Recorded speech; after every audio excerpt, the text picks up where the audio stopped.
ఉషోదయం ప్రేమించు కాపరి ఉషా కిరణాలు ఉదయకాలపు వాక్య ధ్యానమునకు మిమ్మల్ని ఆహ్వానిస్తున్నాం. ఉదయకాలమున ప్రభు మనతో మాట్లాడినట్లుగా ప్రార్థనాపూర్వకంగా సిద్ధపడదాం. మమ్మల్ని మిక్కిలిగా ప్రేమిస్తున్న పరలోకపు తండ్రి, ఈ ఉదయకాల సమయానికై వందనములు స్తోత్రములు చెల్లించుకుంటున్నాం. నీ కృపను బట్టి మాకు మరి యొక్క దినమును అనుగ్రహించి ఇలాగూ నీ వాక్యం వినుటకు మాకు ఇచ్చిన కృప కొరకు స్తోత్రములు చెల్లించుకుంటూ ఈ ఉదయకాలమున నీదు వాక్యము చేత నాతో మాతో మాట్లాడమని వినగలిగిన చెవిని, నీ వాక్యమును గ్రహించుకుండే మనస్సును మాకును అనుగ్రహించి నీ కృప చేత నడిపించమని యేసు పరిశుద్ధ నామమున అడిగి వేడుకుంటున్నాను పరమ తండ్రి, ఆమేన్. ఈ ఉదయకాలపు వాక్య భాగము ఫిలిప్పీలకు రాసిన పత్రిక 4వ అధ్యాయము 6వ వచనము మరియు 7వ వచనమును చదువుకుందాం. దేనిని గూర్చియు చింతపడకుడి గాని ప్రతి విషయములోనూ ప్రార్థన విజ్ఞాపనముల చేత కృతజ్ఞతాపూర్వకముగా మీ విన్నపములు దేవునికి తెలియచేయుడి. అప్పుడు సమస్త జ్ఞానమునకు మించిన దేవుని సమాధానము యేసుక్రీస్తు వలన మీ హృదయములకును మీ తలంపులకును కావలియుండును. మెట్టుకు సహోదరులారా, ఏ యోగ్యత అయినను మెప్పైనను ఉండిన ఎడల, ఏవి సత్యమైనవో, ఏవి మాన్యమైనవో, ఏవి న్యాయమైనవో, ఏవి పవిత్రమైనవో, ఏవి రమ్యమైనవో, ఏవి ఖ్యాతి గలవో వాటి మీద ధ్యానముంచుకొనుడి. మరియు మీరు నా వలన ఏవి నేర్చుకొని అంగీకరించితిరో, నా యందున్నట్టుగా ఏవి వింటిరో, ఏవి చూచితిరో అట్టి వాటిని చెయ్యుడి. అప్పుడు సమాధానకర్తయగు దేవుడు మీకు తోడయుండును.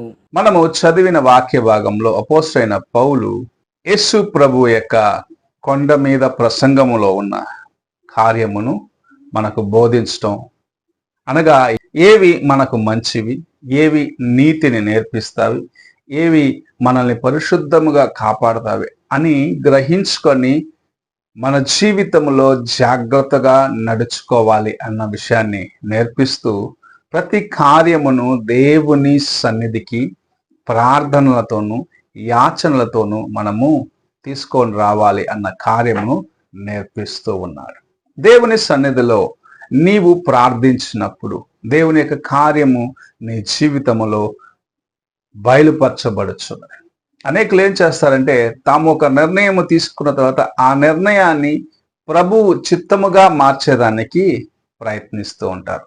అయితే దేవుని చిత్తమును మొదటిగా తెలుసుకొని ఆ చిత్త ప్రకారము, అనగా దేవుని చిత్త ప్రకారము నీవు కార్యములను చేయటానికి ఆశ కలిగి ఉన్నట్లయితే ప్రభువు నిన్ను ఆశీర్వదించాలని ఎదురు చూస్తూ ఉన్నాడు.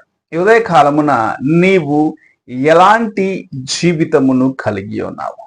నీవు దేవుని సన్నిధికి వెళ్ళినప్పుడు కొన్ని కార్యములను తీర్మానము తీసుకొని ఇవి నీవు నాకు సంపూర్ణముగా చేయాలని దేవుని బలవంతము చేస్తున్నావా, లేక ప్రభువా నీ చిత్తమేమిటో నాకు తెలియపరచుము అని దేవుని సన్నిధిలో వేడుకుంటున్నావా అని మొదటిగా నీ హృదయాన్ని ప్రశ్నించుకోవాలి. నీవు నీ తలంపులను దేవుని చిత్తముగా మార్చుకోవాలని ఆశించినట్లయితే, నీవు దేవుని యొక్క కార్యములను నీ ఆలోచన ప్రకారం మలుచుకోవాలని ఆలోచించినట్లయితే నీవు నిజముగా దేవుని యొక్క కృపను చూడలేవు.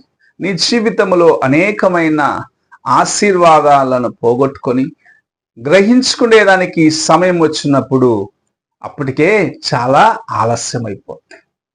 ఎందుకంటే దేవుని యొక్క చిత్తము అనేక సార్లు నీ జీవితంలో సంపూర్ణము చేయబడట్లేదు.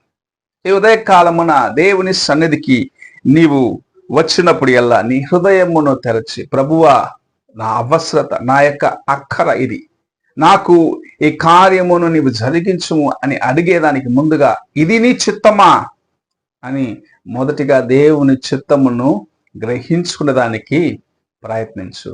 రెండవది, నీ అవసరతలను ప్రభువు ఎరిగి ఉన్నాడు. నీ ప్రార్థన ఆయన విని నీకు జవాబు ఇచ్చేవాడిగా ఉన్నాడని దేవుని యొక్క వాక్యం సెలవిస్తుంది. అయితే ఏవి ఉత్తమమైనవో, ఏవి మంచివో, ఏవి నీ యొక్క జీవితానికి ఆశీర్వాదకరమైనవో ప్రభు ఎరిగి ఉన్నాడనేది నువ్వెన్నడూ మర్చిపోరాదు.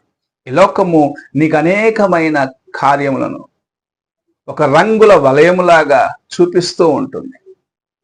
వాటిలో నీవు చిక్కుకొని నీ జీవితమును వ్యర్థపరచుకోకూడదని ప్రభు ఈ ఉదయకాలమున నీతో మాట్లాడుచూ ఉన్నాడు. నీవు లోకపు మాయలో చిక్కుకొని దేవుని చిత్తముకు దూరం అయిపోకుండా నీ హృదయములో ఏవి దేవుని యొక్క చిత్తానుసారమైన కార్యం, ఏవి ఉత్తమమైనవి, ఏవి నీకు ఆశీర్వాదకరమైనవి, ఏవి నిన్ను దేవుని చిత్తంలో నడిపించేవని మొదటిగా ప్రార్థనలో తెలుసుకొని ఆయన సన్నిధిలో నీ ప్రార్థనకు జవాబు వచ్చిన తర్వాత నీవు ముందుకు వెళ్ళినట్లయితే ప్రభు నిన్ను ఆశీర్వదించి అనేక రెట్లు నిన్ను ఉన్నతమైన స్థితికి హెచ్చించడానికి ప్రభు సిద్ధముగా ఉన్నాడు. అయితే నీవు చేయవలసిన కార్యము ఏది దేవుని చిత్తము, ఏది నీకు ఆశీర్వాదకరము, ఏది ఆయన నిన్ను నడిపించే కార్యమని గ్రహించుకొని నీ హృదయమును దేవుని వైపు కేంద్రీకరించుకొని ఆయనకు సమర్పించుకునేదానికి సిద్ధపడినట్లయితే ప్రభువు నీ పైన కలిగి ఉన్న ప్రేమను, నీ కొరకు కలిగి ఉన్న ఉద్దేశములను ఆయన ఒక్కొక్కటిగా బయలుపరుస్తూ ఉంటాడు. నీ జీవితాన్ని మార్చుతాడు.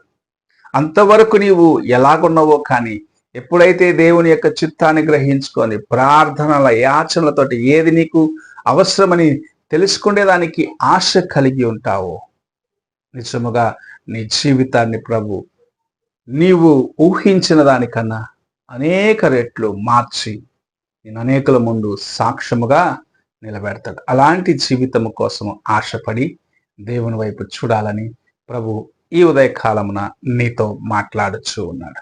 అలాగూ నీ హృదయాన్ని ఆయనకు సమర్పించుకుంటావా? ఆయన సన్నిధికి ప్రార్థనతోటి నీ అవసరతలు ఏమైనా సరే ఆయన సన్నిధికి వెళ్ళి నీవు కుమ్మరించుకోవడానికి సిద్ధపడిన మనసుతో వచ్చినట్లయితే ఏవి మేలైనవో, ఏవి నీకు ఆశీర్వాదకరమో, ఏవి రమ్యమైన కార్యములు ప్రభువు నీకు బయలుపరిచి నీ జీవితంలో నిన్ను ఆశీర్వదిస్తాడు. ప్రార్థన చేసుకున్నాను. మమ్మల్ని మిక్కిలిగా ప్రేమిస్తున్న పరలోకపు తండ్రి, ఈ ఉదయకాల సమయమున మీరు మాకు అనుగ్రహించిన నీ వాక్యమును బట్టి స్తోత్రములు చెల్లించుకుంటూ నీ సన్నిధిలో మేము మోకరించినప్పుడల్లా మా హృదయమును నీ సన్నిధిలో యథార్థముగా కుమ్మరించుకొని నీ చిత్తమును గ్రహించుకునే దానికి మాకు నీ కృపను దయచేయము. మా తలంపులు, మా యొక్క ఆలోచనలను తీసుకొని వెళ్ళి నీ చిత్తముగా మార్చుకునే ఆ ప్రయత్నముల నుండి మమ్మల్ని విమోచించి నీ వాక్యమునకు లోబడి నీవు మాకు అనుగ్రహించే నీ కృపను ఆయన సంపాదించుకునే దానికి సహాయము చేయమని యేసు పరిశుద్ధ నామమున అడిగి వేడుకుంటున్నాను పరమ తండ్రి, ఆమెన్. తండ్రి అయిన దేవుని ప్రేమ, కుమారుడైన క్రీస్తు కృప, ఆదరణకర్త అయిన పరిశుద్ధాత్మక సహవాసము ఎప్పుడును ఎల్లప్పుడూ తోడై ఉండి సదాకాలము నడిపించునుగాక. ఆమెన్.